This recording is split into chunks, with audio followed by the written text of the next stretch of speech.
Full time at Anfield, and it has finished Liverpool 1, Tottenham 1, as the Reds pull level with Manchester City in the Premier League after Luis Diaz cancelled out Son Heung-Min's opener for Tottenham.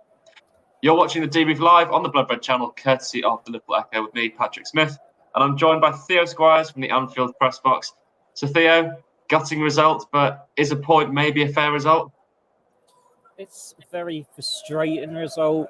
On the basis of it, yes, Spurs defended really well. You lost track of the number of times they were blocking Liverpool shots or heading corners clear, crosses clear. They did what they came to do. You look at the goal, even that took a heavy deflection. Can't take anything away from Spurs today. This is how they play now. They did a very good job at it. Lloris didn't really have much to do because his defence in front of him were doing such a good job. You think of, other than the goal, Van Dijk hit the crossbar. That's really about it. The only other clear chances you can think of. You take a point in the extent that Liverpool were trailing, but at the same time, we know how costly it could be to the title race. Liverpool, it felt like they had to win every game to stand a chance. It's not over yet. They're still gone top on goal difference.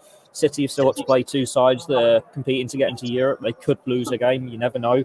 We don't know how they'll react to that Champions League exit in midweek. But at the time, it does feel so frustrating that Liverpool couldn't just win every week, could they? It was obscene. Liverpool and City have raised the standards so much. Every so often, you can have a little bit of a drop-off, and it's always to be expected, I suppose, when you think of the week they've had, the game they had in midweek against Villarreal. I mean, it's to be expected. You're obviously not going to win every game. Spurs, as well, if you remember, did beat Man City at the Etihad. But again, Theo, it's a game at Anfield where the teams come, they've had a bank of 5, a bank of 4, Kane darting across the back line. We found a way in previous games to get through, but why didn't we find that way through today? Because Spurs are very, very good at it. Antonio Conte is very, very good at setting his team up that way. Was it last year? He was in charge of Inter Milan. He's been in charge of Chelsea. He's been in charge of Juventus, the Italian national team. You think of them, that all teams that, when they had the back five, they were solid defensively. It was his trademark. It's very Italian football sort of style, and it does work. Lesser teams lose today. Liverpool managed to find a way to get that equaliser, and you've got to be grateful for that. That shows their abilities. They piled on the pressure, and they were knocking on the door for so long until that chance game. You saw the celebrations after the goal went in, but at the same time, it didn't quite feel like there was going to be another big moment. You take what you've got, but it could have been so much more. There could have been so much more joy in this stadium tonight if Liverpool found that late winner. We'll see how costly it is in the title race. I suppose you need a bit of perspective as well, because they've still got a couple of finals to look forward to. It's just a shame if now City take control of the title race with a few games to go. I mean, as you said, Conte's sides are such amazing defensive units, but there's some brilliant individual displays from the Spurs defenders. But Theo, we did have lots of chances, not necessarily clear-cut ones, but there were moments where in the final third, a sloppy pass, a bad cross, so many of those.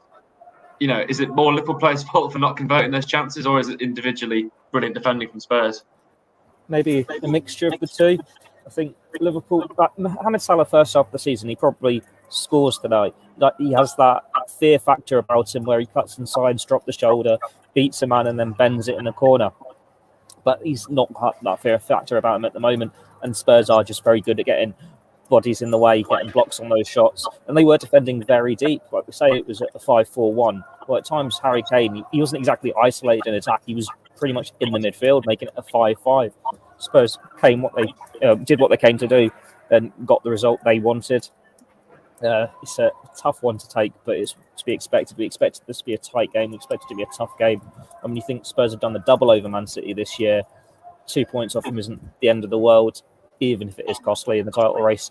But it'll be other games that have cost Liverpool come the end of the season, not just dropping points today.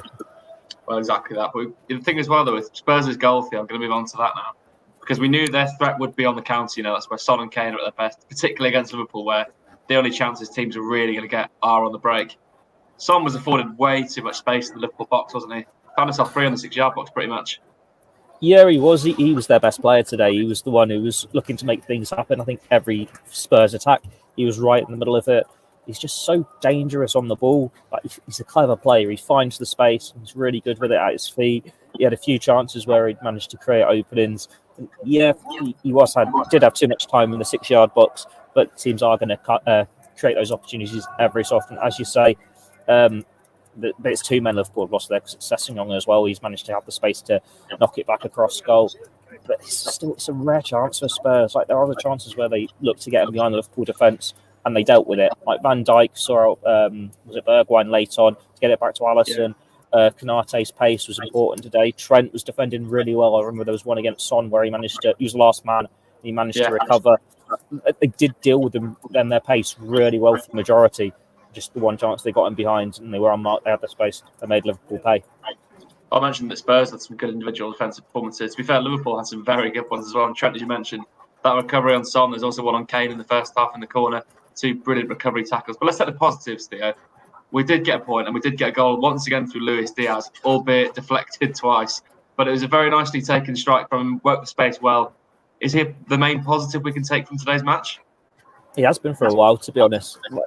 He's the one constant in this Liverpool attack who's always threatening. When he's on the ball, straight away you're out your seat waiting for him to do something. You expect him to drop the shoulder, beat a few men, and he's scaring defenders and he makes things happen. Liverpool, I think that they struggled a little bit against the 5-man defence because it was 2 men on Diaz, it was 2 men on Salah. But Diaz dealt with it a little bit better than Salah, cutting inside. He was a bit more explosive getting past the man. He's got that confidence at the moment, and that's how his goal came. There are other times when Liverpool cutting inside and maybe they hesitated when they should have shot earlier.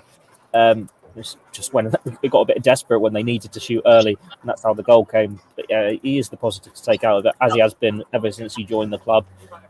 Huge performance from him midweek and a vital goal today. It's not out of the title race just yet. Liverpool are top on goal difference. If City lose a game, they are still top on goal difference technically. It could be the vitalist of strikes for him to equalise tonight in 2-3 weeks time. Wait and see. Such a weird feeling, it's sort of delayed feeling of being gutted because actually we don't know until the game tomorrow what's going to happen, Theo. But in terms of the last 20 minutes of the game, Klopp made a few substitutions. Think he made the right ones, bringing on Jota and Keita? Tsimikas as well? Tsimikas, you'd imagine it's Robertson's looking a little tired. He's hinted that he's wanted to make that change a couple of times now. I think it was at Newcastle. He said Tsimikas was unlucky not to start. It was just because he's made so many changes to defence and because Tsimikas had been ill in the week. I think Robertson looked a little bit tired in midweek as well. So that was more just protecting his legs for bigger games to come. Jota, he was anonymous when he came on, really. I can see why he came on because Liverpool put so many crosses into the box and we know how good he is in the air. But he was up against 3 big centre-backs and they were winning everything. Jota earlier in the season, maybe nicks in front of him and gets the goal. He's just not in form at the moment. He's struggled a little bit since coming back from injury. He's not starting every week. He doesn't have that rhythm at the moment. But you look at the bench, the only other attacking option that could come on to do that role is Divock Origi. Keita, maybe he could have come on a little bit earlier. But then you can't fault Klopp because he managed to get back to the draw and then they were all attacking subs later on. Tsimikas, like I said, was protecting legs. But he's thrown on a midfielder to go at them a bit more, taking off Fabinho to have that attacking sense in the final third in the last, 20 minutes of the game. And striker, it's going to 4-2-4. Can't really expect much more when they're against a 5-man defence. They weren't as attacking as they could. Maybe Origi could have been the answer, throwing a little bit of chaos in there. But then Origi, whilst he could have caused them a little bit of trouble, he could have been anonymous as well because Spurs were defending so well. Well, exactly that.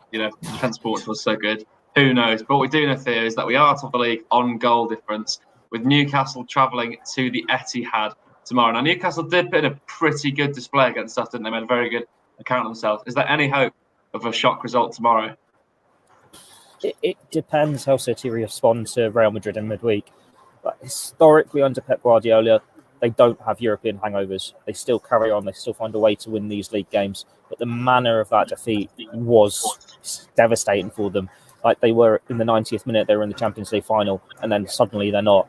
They've lost leaders in that squad, experienced players. When you think of Vincent Kompany, David Silva, Sergio Aguero, Yaya Toure, Fernandinho's off in the summer. They've lost some key figures. They've got more key figures to go.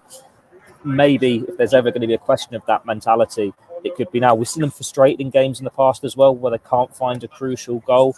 Maybe it could be Newcastle. They need to play better than they did against Liverpool. It's at the Etihad as well. So maybe it's not tomorrow.